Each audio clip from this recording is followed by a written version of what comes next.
Hello friends, मैं अमित शर्मा नए video के साथ आपके सामने उपस्थित हूं। लास्ट वीडियो मेरा कूलाम बल का था। कूलाम बल से ही आगे बढ़ना है हमें। हमने लास्ट में शर्तें बताई थी। शर्तों में बताया था कि आवेश बिंदुवत होना चाहिए और स्थिर होना चाहिए तथा दो आवेशों के बीच में न्यूनतम दूरी 10⁻⁻15 मीटर की होनी चाहिए। अब हम इससे आगे बढ़ते हैं। आगे हमारी बात आती है विद्युतशीलता की। विद्युतशीलता है क्या? विद्युतशीलता विद्युत बल रेखाओं से व्याख्या होगी। विद्युत बल रेखाओं को तो हम आगे डिसाइड करेंगे। अभी हम विद्युत बल रेखाओं का उपयोग करके इसे बताते हैं कि विद्युत बल रेखाएं किसी माध्यम में जिस सीमा तक प्रवेश करती हैं उसे उस माध्यम की विद्युतशीलता कहते हैं। विद्युतशीलता को अंग्रेजी में परमिटिविटी कहते हैं। जरा देखिएगा, विद्युतशीलता, परमिटिविटी। विद्युत बल रेखाएं किसी माध्यम में जिस सीमा तक प्रवेश कर सकती हैं उसे उस माध्यम की विद्युतशीलता कहते हैं। अब जरा इसे समझेंगे कि यह है क्या। हम एक तरीके से कहते हैं कि अलग अलग व्यक्तियों को हम भाले दे देते हैं। भाले, इन भालों को हम विद्युत बल रेखा कह देते हैं। भालों को क्यों कहते हैं? क्योंकि विद्युत बल रेखाओं को तीर के द्वारा व्यक्त करते हैं, इसलिए हम भालों को विद्युत बल रेखा के रूप में मान लेते हैं। अब हम क्या करते हैं, इन भालों को अलग अलग माध्यमों में फिकवाते हैं। अलग अलग माध्यम किस तरीके से हम लेते हैं? एक तरह से आप समझ लीजिए, ये हमने गीली मिट्टी ले ली, दूसरा हमने सूखी मिट्टी की दीवार ले ली, कागज की दीवार ले ली, लकड़ी की दीवार ले ली, मोम की दीवार ले ली। अलग अलग चीजें हमने ले ली। ये सब अलग अलग माध्यम को शो करते हैं। जब इन भालों को इनमें फेंका जाता है तो कुछ भाले आर पार निकल जाएंगे, कुछ कम गहराई तक जाएंगे, कुछ बिल्कुल थोड़ा सा छूकर निकल जाएंगे। तो ये भाले जितना अंदर तक प्रवेश करेंगे, भेदेंगे, इन माध्यमों को जिस सीमा तक भेद पाएंगे उसे उस माध्यम की भेदन क्षमता कहेंगे और यह भेदन क्षमता ही विद्युतशीलता कहलाती है। तो विद्युत बल रेखाएं किसी माध्यम में जिस सीमा तक प्रवेश कर सकती हैं उसे उस माध्यम की विद्युतशीलता कहते हैं। हमारा टॉपिक है अब परावैद्युतांक, डाई इलेक्ट्रिक कांस्टेंट। यह कई रूपों में जाना जाता है, जैसे आपेक्षिक विद्युतशीलता, रिलेटिव परमिटिविटी, विशिष्ट परावैद्युतांक, स्पेसिफिक इंडक्टिव कैपेसिटी। न्यूमेरिकल में अलग अलग नामों से इसका उपयोग किया जाता है। किताबों में यह एप्सिलॉन आर या के रूप में जाना जाता है। के वहां पर हमने बल नियतांक भी लिया था, परंतु यह शुद्ध अनुपात है। कैपिटल के, एप्सिलॉन आर हम यहां पर एप्सिलॉन आर के रूप में उपयोग में लाएंगे। तो एप्सिलॉन आर क्या होगा? माध्यम की विद्युतशीलता बटे निर्वात की विद्युतशीलता, एप्सिलॉन अपॉन एप्सिलॉन नॉट। ये एप्सिलॉन निरपेक्ष या सापेक्ष विद्युतशीलता भी कहलाती है। एब्सोल्यूट परमिटिविटी, ये एक शुद्ध अनुपात है, इसे मात्रकहीन व विमाहीन हो जाता है।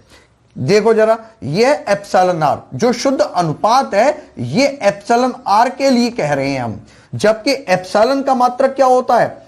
एप्सिलॉन का मात्रक होता है आपका coulomb square upon newton metre square. Epsilon और एप्सिलॉन नॉट का मान एक ही रहेगा। यह कहां से प्राप्त हुआ? कूलाम फोर्स लिया था हमने, F इक्वल टू के Q1 Q2 upon R square. के को अगर हम खोलते हैं, के बल नियतांक है, इसे खोलेंगे 1/4 pi epsilon naught Q1 Q2 upon R square. तो 1/4 पाई एप्सिलॉन नॉट अपने आप में हमारे पास क्या हो जाएगा? 1/4 पाई एप्सिलॉन नॉट। ये वाला मान हो गया हमारे पास 9 गुणा 10 की घात 9। आंकिक मान लिया था ना के का, क्या आया था? Newton metre square upon coulomb square. Epsilon naught चाहिए हमें, केवल एप्सिलॉन नॉट चाहिए। तो epsilon naught equal to 1 upon 4 pi into 9 into 10 to the power 9 coulomb square upon newton metre square. अगर हम इस चीज को भाग के बाद मान निकालें, आंकिक रूप से मान निकालें, तो मान आता है 8.86 coulomb square into 10 to the power -12 coulomb square upon newton metre square. ये एप्सिलॉन नॉट का आंकिक मान प्राप्त हो जाता है। कहीं पर भी एप्सिलॉन नॉट न्यूमेरिकल रूप में आएगा तो हमें यह वाला मान रखना पड़ेगा। इसका मात्रक हो गया coulomb square upon newton metre square. Epsilon और एप्सिलॉन नॉट दोनों का एक ही जैसा मात्रक होगा, इस कारण दोनों क्या हो जाएंगे? मात्रक कैंसिल हो जाएंगे और यह शुद्ध अनुपात बन जाएगा, जो कि हमें मात्रकहीन प्राप्त हो जाता है। अब जरा हम इनके विमीय सूत्रों के बारे में बात करेंगे। एप्सिलॉन नॉट या एप्सिलॉन का विमीय सूत्र, इसका मात्रक क्या होता है? Coulomb square upon newton into metre square. तो coulomb ampere into second, whole square के कारण यहां पर क्या हो जाएगा? स्क्वायर आ जाएगा। Newton kilogram metre upon second square into metre square. यहां पर ampere square into second square upon kilogram metre, metre cube हो जाएगा या नहीं? तो ये क्या हो गया? Kilogram inverse metre -3 second 4 ampere 2 m -1 L -3 T4 A2। ये एप्सिलॉन का, एप्सिलॉन या एप्सिलॉन नॉट का विमीय सूत्र बन गया। ठीक है नहीं? अब हम एक तरह से, मैंने आपको पहले एक चीज और बताई थी, यह किसके बराबर होगा? फेरिट पर मीटर के इक्विवेलेंट होता है। फेरिट बराबर क्या होता है? Joule upon coulomb into 1 upon metre. Farad coulomb upon volt. Farad क्या होता है? Coulomb upon volt. तो कूलम वोल्ट क्या होगा? वोल्ट जूल बट्टे coulomb into 1 upon metre. Coulomb ऊपर गया, coulomb into coulomb upon joule into 1 upon metre. Then coulomb square upon joule की जगह newton into metre. Then coulomb square upon newton into metre square. यह समतुल्य मात्रक है। हमने एप्सिलॉन का विमीय सूत्र निकाल लिया है। म्यू नॉट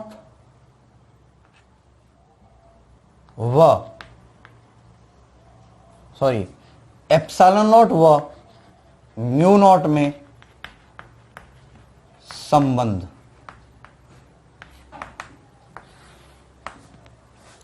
एप्सिलॉन नॉट ये हमने निकाला था 1 upon 4 pi into 9 into 10 to the power 9 coulomb square upon newton metre square. Mu naught ये कहलाती है निर्वात की चुंबकशीलता, ये कहलाती है परमिएबिलिटी।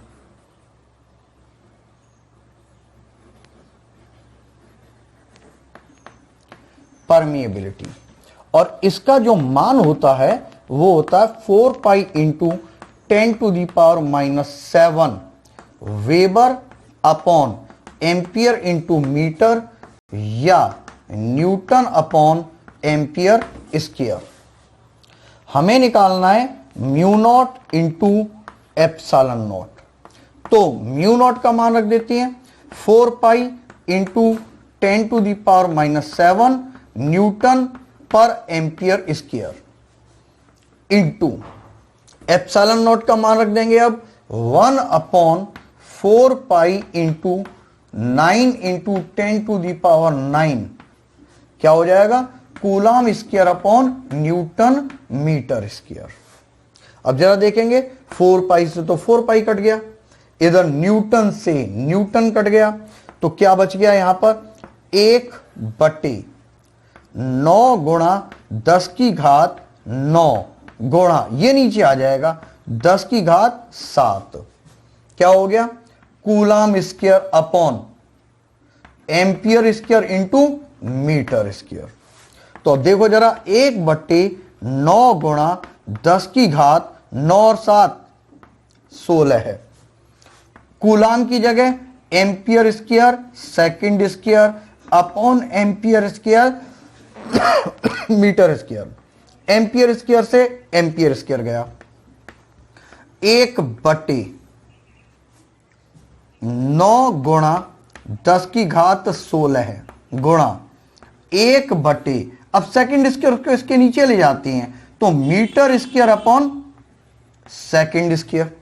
ठीक है, अब यहां पर एक काम और करते हैं, 9 गुणा 10⁻16 को हम क्या कर देते हैं 3 गुणा 10⁸ का होल स्क्वायर बना दे, तो देखो 3 3 9 8 2 16।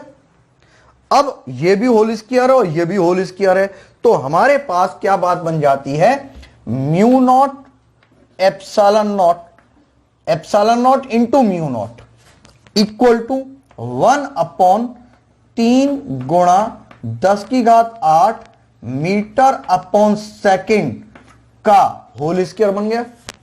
देखो जरा ये टोटल होल स्क्वायर में बदल गया या नहीं, अब होल स्क्वायर में बदल गया तो आपको मालूम है कि 1/, ये तो होल स्क्वायर हो गया, 3 गुणा 10⁸ मीटर पर सेकंड क्या बतलाता है, वेग को बतलाता है। मीटर पर सेकंड किसका मात्रक है, वेग का, वेलोसिटी का। 3 गुणा 10⁸ मीटर पर सेकंड, तो ये क्या बन गया, प्रकाश का वेग कहलाता है। तो epsilon naught into mu naught equal to 1/c²।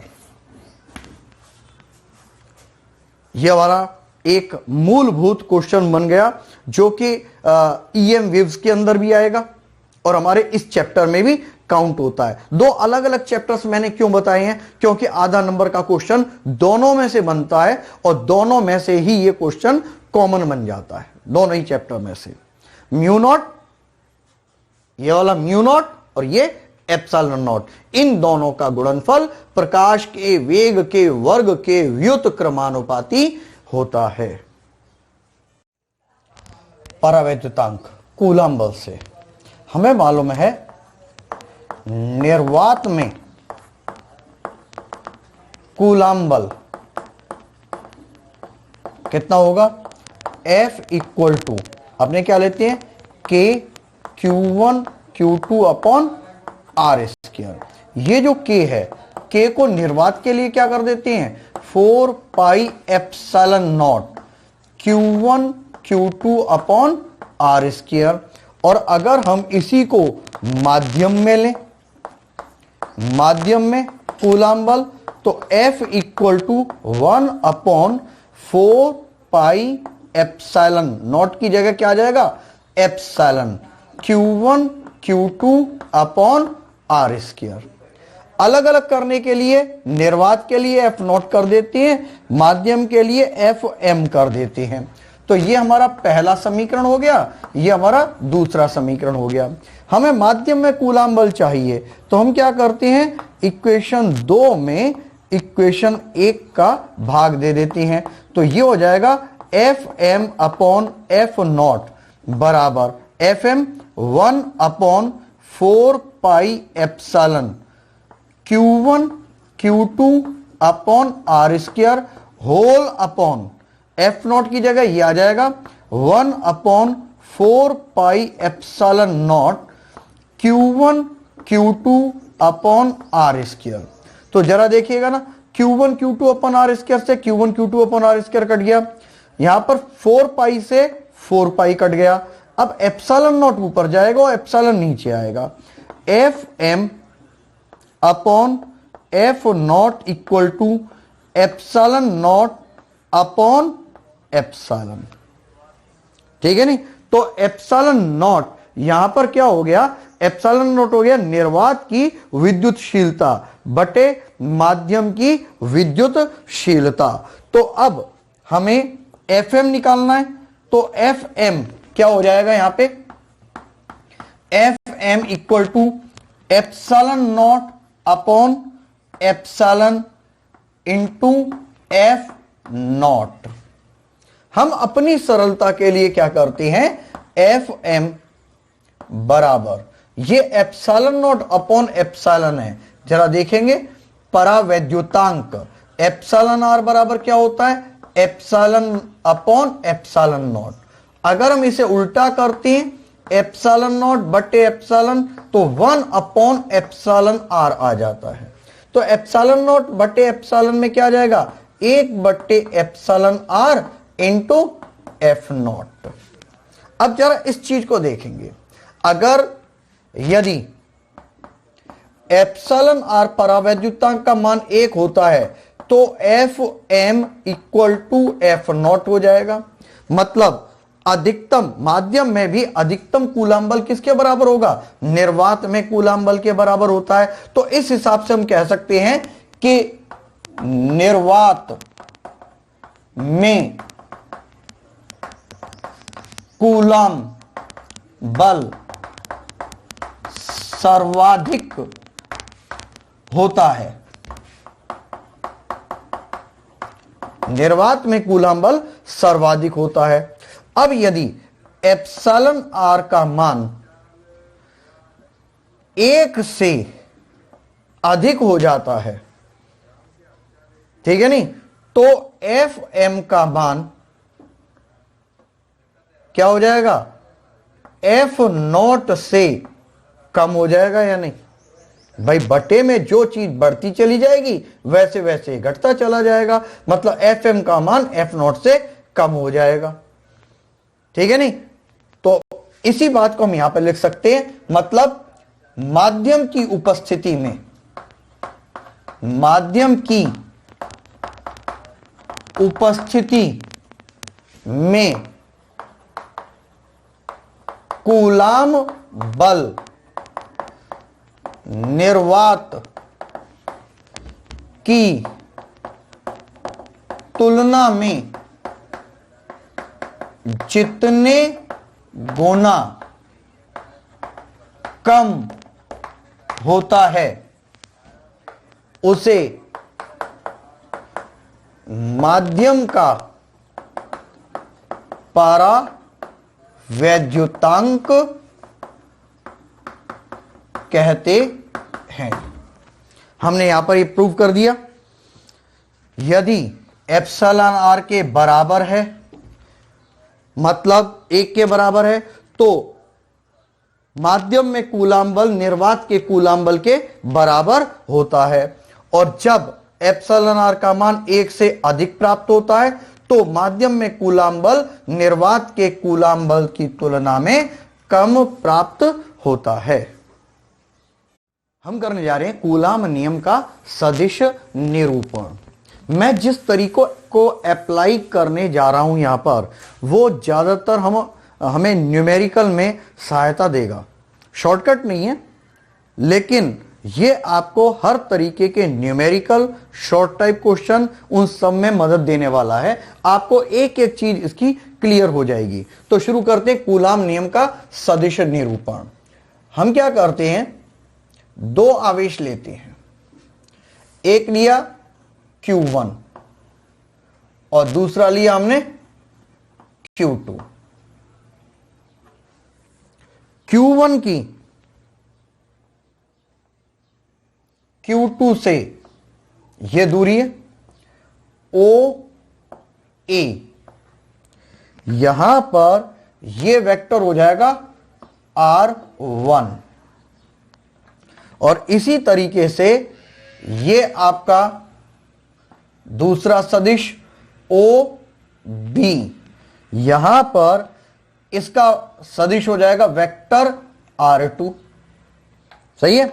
हम क्या कर रहे हैं, Q2 पर Q1 के कारण लगने वाला कूलॉम बल निकालना है। तो इसके लिए हम क्या करते हैं, ये हमारा कूलॉम बल निकला, ठीक है नहीं, 2 पर 1 के कारण, क्या कह रहे हैं हम, Q2 पर Q1 के कारण लगने वाला कूलॉम बल F21 हो गया। अब तीर इस तरीके से है, मतलब 1 की 2 से दूरी R12, तीर के हिसाब से पूंछ से शीर्ष की तरफ जाएंगे, ये R12 बन गया। तो ये एक तरह से त्रिभुज बन गया OAB। और यहां पर ये त्रिभुज का नियम फॉलो हो रहा है। त्रिभुज का नियम क्या कहता है कि जब दो सदिश त्रिभुज की क्रमागत भुजाओं के रूप में होते हैं तो तीसरी भुजा विपरीत क्रम में परिमाण व दिशा में परिणामी सदिश को व्यक्त करती है। तो यहां पर हम लगाते सदिशों का त्रिभुज नियम।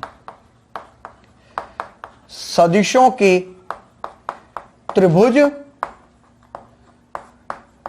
नियम से देखेंगे क्या है, OA वेक्टर प्लस AB, ये दोनों क्रमागत हैं, OA प्लस AB बराबर क्या हो जाएगा, OB वेक्टर।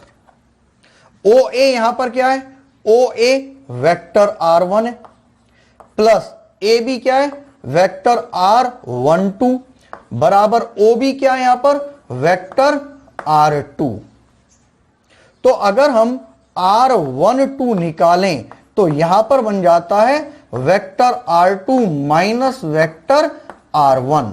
ये हमारा पहला समीकरण बन गया, सही है ना। अब इसी तरीके से अगर हम इसका उल्टा करें, इसी प्रकार 1-2 की जगह हम R21 लें, 2 की 1 से दूरी, तो ये क्या हो जाएगा, यहां पर 1-2 था तो पहले 2 आया फिर 1 आया, यहां पर 2-1 है तो यहां पर क्या हो जाएगा, R1 माइनस R2। इसी सीक्वेंस में हमने रख दिया। ये 1-2 था तो 2 माइनस 1 हुआ, यहां पर 2-1 है तो 1 माइनस 2 हो जाएगा। सदिशों का क्रम बदल दिया हमने। अब यदि हम यहां से एक माइनस को कॉमन लेते हैं तो R2 माइनस R1 हो जाएगा। ये आपका R21 वेक्टर में है, R21 वेक्टर में minus R2 minus 1 R1, equation 1 से मान रख देंगे, इक्वेशन 1 से क्या हो जाएगा, R12। अब ये वाली बात बन गई, ये हमारा बन गया इक्वेशन 3। अब हमें एक बात मालूम है कि अगर हम एकांक सदिश लेते हैं, एकांक सदिश आर कैप क्या होता है, आर कैप बराबर सदिश बटे सदिश का परिमाण।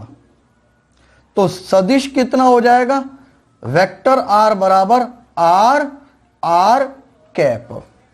अगर इस हिसाब से हम देखें तो सदिश आर की जगह क्या आ जाता है यहां पे, आर कैप। अब ये किसके लिए था, 2-1 के लिए, तो यहां पर हमने 2-1 ले लिया दोनों साइड में। इसी तरीके से माइनस आर कैप, क्योंकि सदिश को तो इस रूप में तोड़ते हैं। अब ये किसके लिए था, 1-2 के लिए, यहां पर हमने 1-2 ले लिया। अब यहां पर एक बात ध्यान रखने वाली है, ये जो हमने R12 बराबर किसके हो जाएगा, R21 के। क्यों, क्योंकि ये किस रूप में, परिमाण रूप में है। जब R12 बराबर R2, क्योंकि R12 बराबर R21, तो यहां पर आपका R21 और R12 कट जाएंगे, क्या बचेगा, R21 कैप बराबर माइनस R12 कैप। यह हमारा समीकरण नंबर बन जाएगा। देखो इसको हम ले लेते हैं 4 और इसको ले लेते हैं 5। ये क्या है? सदिश रूप में है, सदिश रूप में, जिसके अनुसार सदिश की दिशा बराबर है परंतु विपरीत है। तो इस तरीके से हमने यहां पर R1 और R2 की, R12 और R21 की दिशा डिसाइड कर दी। अब हम निकालने जा रहे हैं इसी के आधार पर F21। मतलब F21 क्या हो गया? Q2 पर Q1 के कारण कूलाम बल। कूलाम बल क्या होता है? F बराबर K Q1 Q2 बटे R स्क्वायर। सही है। अब यहां पर अगर हम सदिश लगाएंगे तो यहां पर कैप आएगा। ठीक है, ये किस पर है? 2 पर 1 के कारण कूलाम बल, 2 पर 1 के कारण, तो 1 की 2 से दूरी कितनी हो जाएगी? यहां पर 1 2। इसका हमें विशेष रूप से ध्यान रखना है, 1 की 2 से दूरी। वैसे अगर ये हमारी मान्यता है, जैसे हम मान रहे हैं वैसे ही करें। अगर हम यहां पर 2 1 ले लेंगे तब भी कोई फर्क नहीं पड़ने वाला। हम एक सीक्वेंस में चल रहे हैं जिससे कि हम आगे तक सिस्टम में आ सके, आगे का काम हमारा आसान बन जाए। तो हम यहां पर ले रहे हैं F21 वेक्टर बराबर K Q1 Q2 बटे R स्क्वायर। तो अब हम, ये इक्वेशन नंबर हमारी बन जाती है 6। इसी प्रकार हम क्या करें? F12 लें तो यहां पर क्या हो जाएगा? K Q1 Q2 बटे R स्क्वायर R कैप। अब यहां पर 1 2 है तो यहां पर क्या हो जाएगा? 2 1। समीकरण नंबर 7। अब इक्वेशन 5 से हम मान रख देते हैं। इक्वेशन 5 से मान रखने पर जरा देखना, इक्वेशन 5 में क्या है? R21 कैप है, यहां पर माइनस R12 कैप है। मान रख देंगे F12 वेक्टर बराबर K Q1 Q2 बटे R21 square minus R12 cap. देखो जरा, R21 कैप बराबर माइनस R12 कैप। यहां पर हम लिखेंगे F vector 1 2 equal to minus K Q1 Q2 बटे R21 स्क्वायर। अब यहां पर 1 2 कैप कर दिया तो यहां पर 2 1 नहीं रहेगा, यहां पर भी हम क्या कर देते हैं? 1 2 कर देते हैं। यहां पर निशान नहीं बदलेगा क्योंकि 2 1 बराबर किसके है? 1 2 के। ये परिमाण रूप में है और ये सदिश रूप में है। सदिश रूप में हम माइनस लेते हैं जबकि परिमाण रूप में चिन्ह का उपयोग नहीं होता। तो यहां पर क्या हो जाएगा? 1 2 स्क्वायर 1 2 कैप। माइनस को बाहर निकाल दिया तो F12 vector equal to minus. अब जरा देखेंगे K Q1 Q2 R12 cap बटे R12 स्क्वायर बराबर क्या हो गया? F21 vector. इक्वेशन 6 से मान रखा है हमने, 6 से। तो यहां पर क्या हो गया? कूलाम बल परिमाण में समान परंतु विपरीत दिशा में होते हैं। अर्थात कूलाम बल न्यूटन के तृतीय नियम की पालना करते हैं। हमारे पास इस तरीके से एक सिस्टम बन गया, परंतु अभी भी हमारा यह क्वेश्चन पूरा नहीं हुआ है। अभी हमने केवल एक बात ही बताई है। यहां पर कूलाम बल के कई रूप हम तोड़ सकते हैं, तो हम यहां पर उन रूपों की ही अब बात करेंगे। हम वापस इक्वेशन 6 या 7 कोई एक ले लो, दोनों में से हम इक्वेशन 6 से दोबारा काम करेंगे। हम इक्वेशन 6 लेते हैं दोबारा। पुनः इक्वेशन 6 से। इक्वेशन 6 क्या है?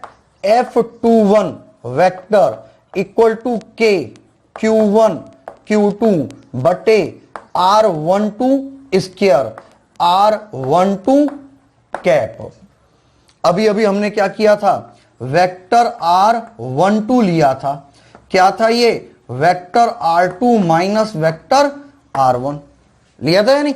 तो हम यहां पर ये मान रखेंगे F21 vector equal to K Q1 Q2 बटे, अब बात ये कैप की, कैप है यहां पर, R कैप होता है यहां पर, तो हम क्या करें, इसके अंदर R12 कैप में ये R12 स्क्वायर है, गुणा कर दें R12 का ऊपर बटे R12 का नीचे। भाई R कैप हो जाएगा तो वेक्टर R आ जाएगा।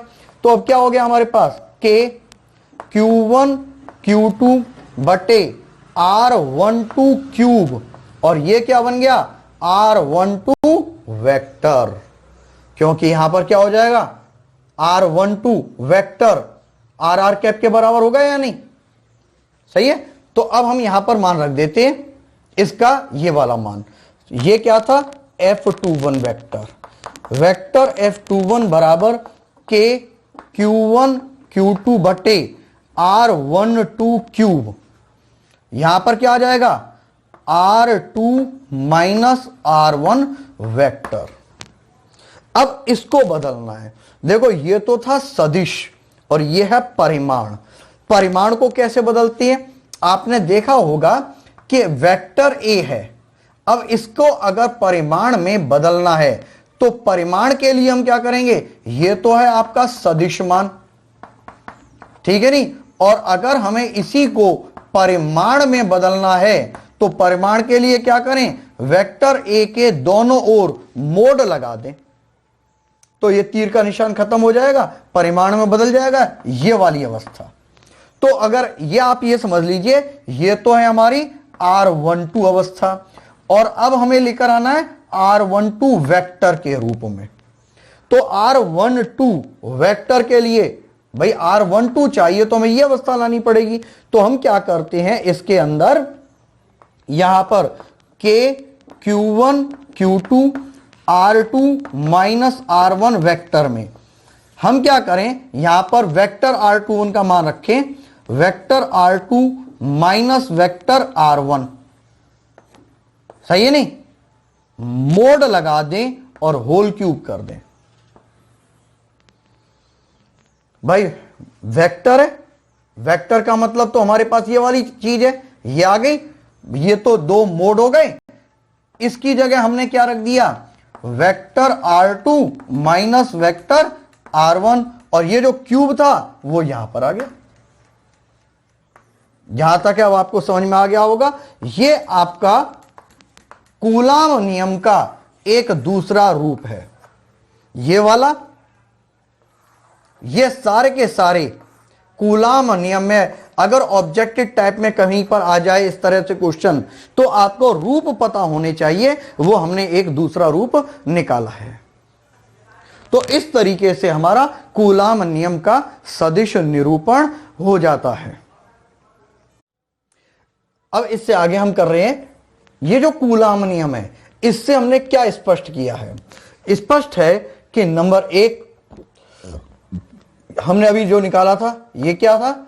F12 vector equal to minus F21 vector, मतलब कूलाम बल, कूलाम बल परिमाण में समान व विपरीत दिशा में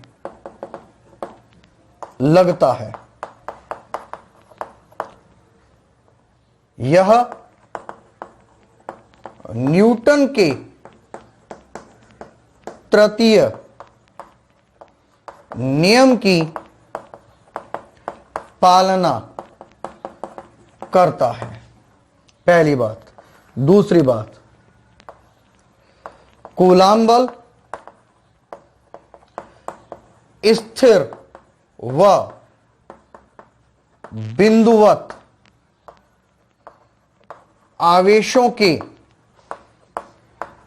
मध्य लगता है। परिभाषा से क्लियर हो रही है बात। नंबर 3, दोनों आवेशों के केंद्रों को मिलाने वाली रेखा के अनुदिश लगता है। यह केंद्रीय बल है। वह संरक्षी बल होता है तथा व्युत्क्रम वर्ग नियम का पालन करता है।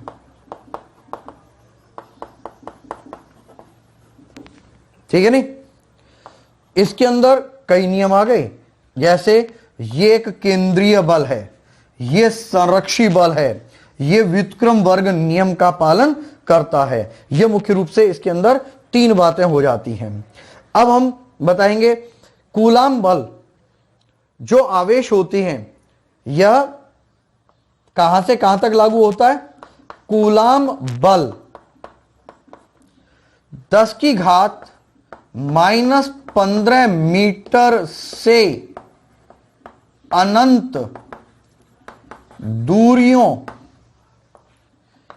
के लिए वैध होता है। मतलब 10 की घात -15 न्यूनतम दूरी है, इतनी दूरी पर ही कूलम बल लगेगा, और इससे अधिक अनंत दूरियों तक के लिए वैध है। मतलब आकाशगंगा निहारिकाएं जितनी भी बनती हैं उसके अंदर कूलाम बल की प्रमुख भूमिका होती है। 5वीं बात, यह सभी प्रकार के आवेश वितरण के लिए सत्य है। के लिए सत्य है। यहां पर ये कूलाम बल काम करते हैं। नेक्स्ट पॉइंट, 6ठा पॉइंट। अभी तक हमने सत्य बातें बताई थी, अब हम बताने जा रहे हैं ये कूलाम बल सर्वमान्य नहीं है। जैसे न्यूटन का गुरुत्वाकर्षण नियम है, वो सर्वमान्य है, इसलिए उसे सार्वत्रिक गुरुत्वाकर्षण का नियम कहते हैं, जबकि यह सर्वमान्य नहीं है। अब यह सर्वमान्य क्यों नहीं है? क्योंकि यह माध्यम पर निर्भर करता है। निर्भर करता है। अलग अलग माध्यमों में कूलाम बल का मान अलग अलग होता है। यह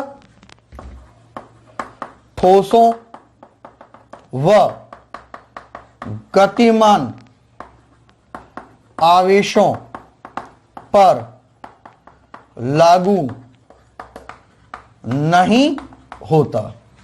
ठोस हैं जितने भी और गतिमान आवेश हैं उन पर लागू नहीं होता है, क्योंकि ये जो ठोस हैं एप्सिलॉन आर पर निर्भर करते हैं, परावैद्युतांक पर निर्भर करते हैं, और गतिमान आवेश चुंबकीय क्षेत्र उत्पन्न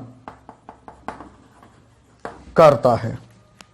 यह इसकी एक तरीके से सीमाएं हो जाती हैं। तो यहां पर हमने एक तरह से कूलाम नियम का यह कंक्लूजन निकाला है जो जगह जगह पर हमें उपयोग में आएगा। तो साथियों, आज का काम हमारा यहीं पे समाप्त होता है। नेक्स्ट वीडियो में मैं आपको आवेशों के अध्यारोपण का सिद्धांत और उससे संबंधित कुछ आंकिक प्रश्न करवाऊंगा। आपको मेरे पिछले वीडियो देखने हो तो डिस्क्रिप्शन बॉक्स में आपको उनका लिंक मिल जाएगा।